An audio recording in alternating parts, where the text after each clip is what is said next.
many years, the land of Palestine was home of 12 distinct tribes, with names like Zebulun, Naphtali, and Judah. Each tribe had its own leaders, territory, and traditions.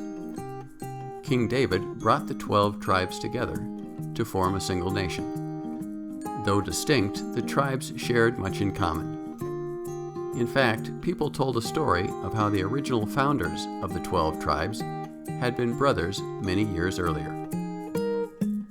Leah, the mother of 6 of those brothers, figured prominently in the story.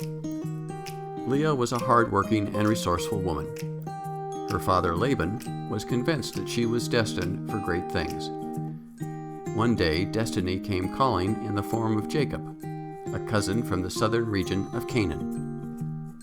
Jacob was to become a great leader and would have been a perfect match for Leah. Unfortunately, he had taken a fancy to Leah's younger sister, Rachel, instead.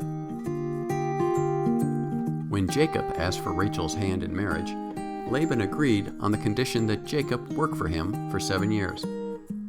Jacob happily accepted, and the 7 years flew by. Unfortunately for Jacob, on the day of the wedding, Laban pulled a switch by having Leah take the place of Rachel at the wedding ceremony. The next morning, when Jacob arose and saw his new wife sleeping beside him, he said with dismay, "Oh no, it's Leah."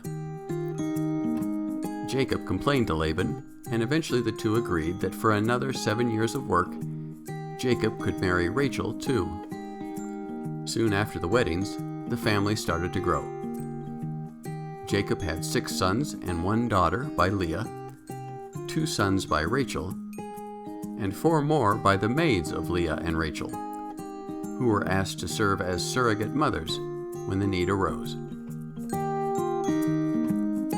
The 12 sons of Jacob formed the 12 tribes of Israel. Jacob became known as the father of a great nation.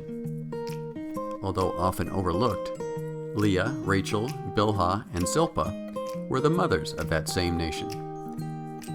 Needless to say, the marriage arrangement was not ideal for Leah. She did not like sharing her husband with her attractive and annoying younger sister, much less with the 2 maids. But Leah made the best of an awkward situation.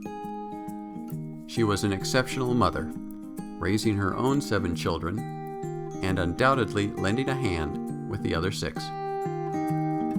The story reminds us of unsung characters like Leah. It also reminds us that God calls imperfect people to be part of His great plan of salvation, and somehow manages to draw straight with some very crooked lines.